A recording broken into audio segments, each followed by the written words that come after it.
Oke, asa otakmu dan mari mulai. Lihatlah dua gadis yang mendapat masalah di padang rumput. Siapa yang berada dalam bahaya yang lebih besar?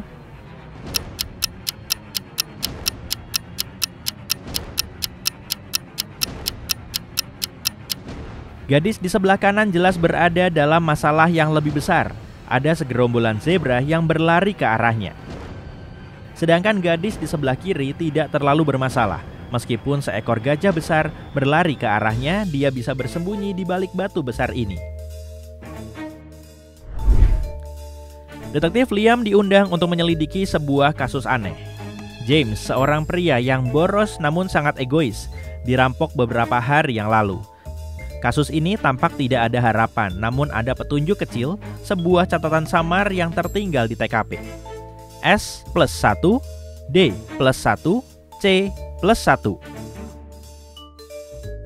Keesokan harinya, 3 orang tersangka diantarkan ke kantor polisi.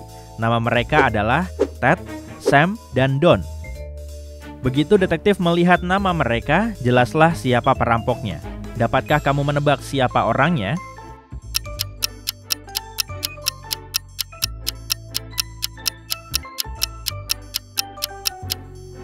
Itu Ted. Yang perlu kamu lakukan untuk menguraikan kode ini adalah menggunakan alfabet. Di sebuah pesta elit, para pelayan menyajikan minuman dan makanan ringan untuk semua tamu. 2 calon aktris, Jill dan Jane, juga menikmati koktail.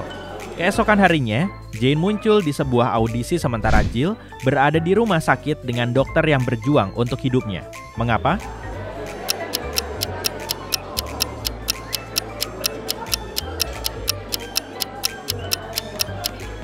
Jika kamu cukup teliti, kamu akan menyadari bahwa meskipun kedua gadis itu memiliki minuman yang sama, namun minuman Jane tidak memiliki es. Jadi racunnya pasti ada di dalam es. Suatu hari Andrew dan Alex memutuskan untuk melompat dengan parasut untuk bersenang-senang. Namun bagi salah satu dari mereka, ini mungkin merupakan hari terakhir di bumi. Siapa yang berada dalam bahaya?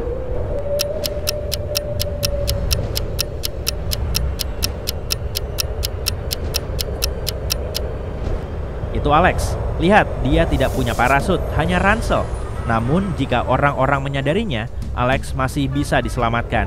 Dia harus berpegangan erat pada Andrew agar bisa mendarat dengan selamat. Sekelompok teman, Louis, Jessica, dan Albert, pergi mendaki gunung. Senja turun dengan cepat dan mereka memutuskan untuk menyalakan api unggun dan menikmati makan malam. Namun, begitu api menyala dalam kegelapan, tampak jelas bahwa salah satu dari mereka adalah monster. Apakah kamu melihat penyusup itu?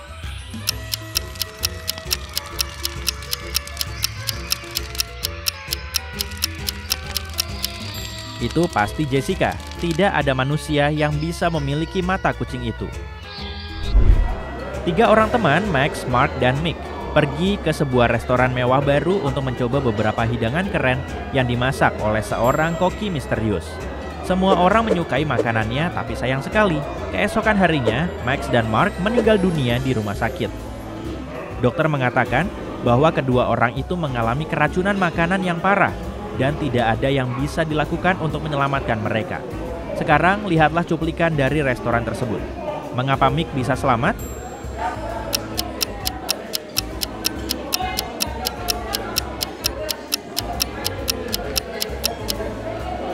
Rupanya tomat beracun telah merenggut nyawa kedua sahabat itu. Lihat, Mick tidak memiliki bahan ini dalam makanannya.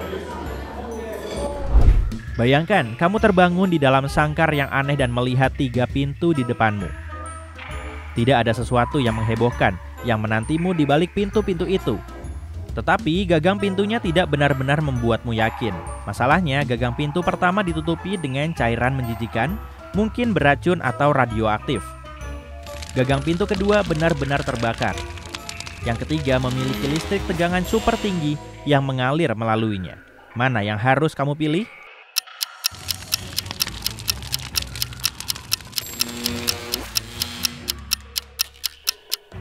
Lihat, ada sarung tangan karet di sudut dan kamu mengenakan sepatu bot karet.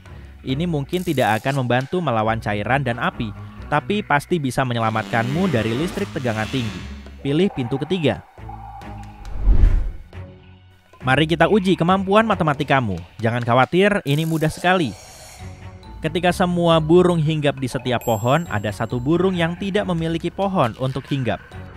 Tetapi ketika dua burung hinggap di satu pohon, masih ada satu pohon yang kosong.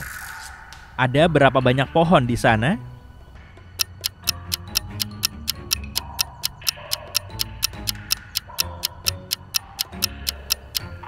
Ada 4 burung dan 3 pohon.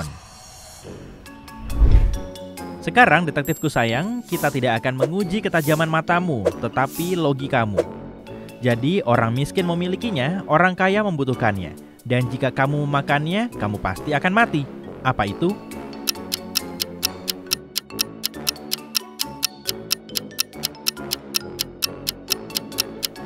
Jawabannya bukan apa-apa. Orang miskin tidak punya apa-apa, orang kaya tidak butuh apa-apa.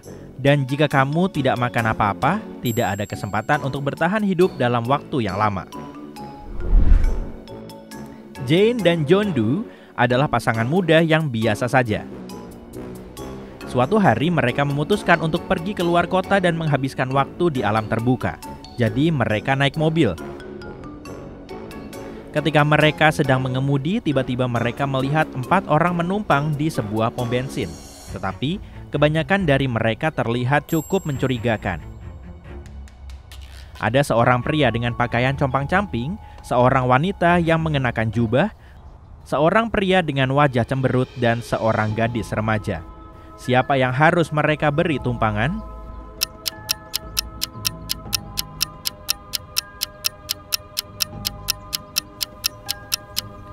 Lihat, wanita dengan jubah tidak memiliki bayangan, dia pasti vampir. Pria dengan wajah cemberut memiliki gigitan vampir di lehernya, jadi dia juga vampir.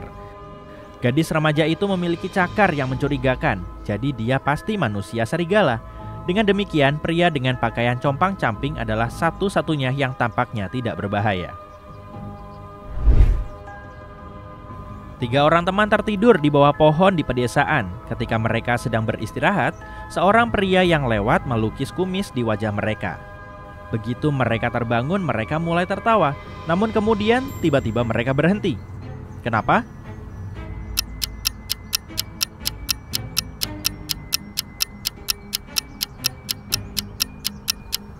Pada awalnya mereka melihat kumis di wajah teman-teman mereka dan menganggapnya lucu. Namun kemudian mereka menyadari bahwa teman-teman mereka juga tertawa. Itu berarti mereka juga memiliki kumis di wajah mereka. Pada suatu malam yang hujan, Mary pulang ke rumah dan mendapati seseorang telah memakan coklat batangannya. Dia bertanya kepada saudara-saudaranya siapa yang telah melakukannya. Jane mengatakan bahwa dia sedang bekerja di kamarnya dan dia bahkan tidak makan makanan manis. Ingrid berkata bahwa dia tidak akan pernah memakan coklat milik orang lain. Jessica mengatakan bahwa dia sedang berada di luar menyiram tanaman di kebun. Dia sendiri baru saja pulang ke rumah. Siapa yang berbohong?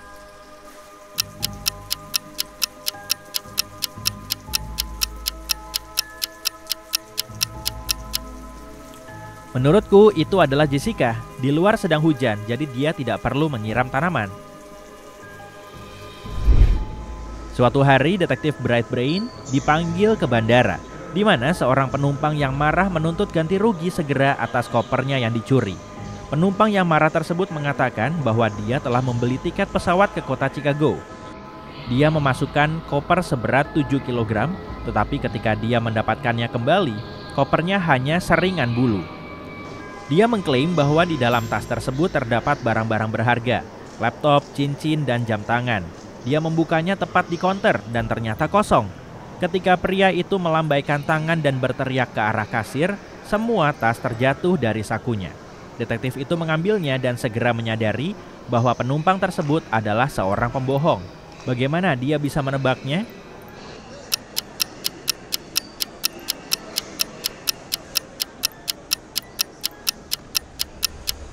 Baiklah, anggap saja tas itu tidak benar-benar berisi koin emas atau apapun. Itu adalah sekantong es kering. Penumpang yang memalukan itu tidak membawa barang berharga. Dia hanya memasukkan beberapa balok es kering ke dalam koper dan sengaja membiarkan resleting sedikit terbuka. Selama penerbangan yang panjang, isinya akan menguap begitu saja tanpa meninggalkan jejak. Penipu itu hanya perlu berpura-pura marah dan menuntut ganti rugi. Kamu menemukan dirimu terperangkap di sebuah kastil abad pertengahan jauh dari peradaban. Kamu tidak bisa melompat keluar jendela karena terlalu tinggi di atas tanah. Satu-satunya pohon yang tumbuh di dekat jendela tidak terlihat cukup kokoh untuk kamu gunakan memanjat ke bawah. Namun ada 3 pintu dan salah satunya bisa membawamu menuju kebebasan. Namun, di balik pintu pertama, api yang dahsyat berkobar. Pintu kedua menahan ratusan ular berbisa, dan di balik pintu ketiga ada labirin yang gelap gulita, dan kamu hanya bisa membayangkan kejutan apa yang menantimu di sana. Pintu mana yang harus kamu pilih?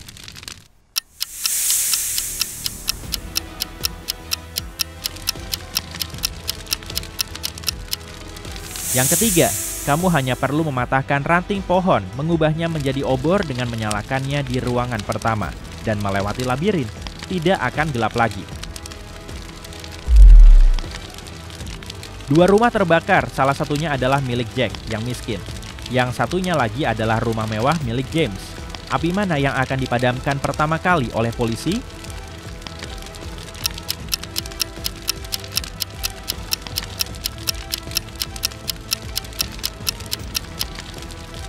Polisi tidak memadamkan api, tapi petugas pemadam kebakaran yang memadamkannya.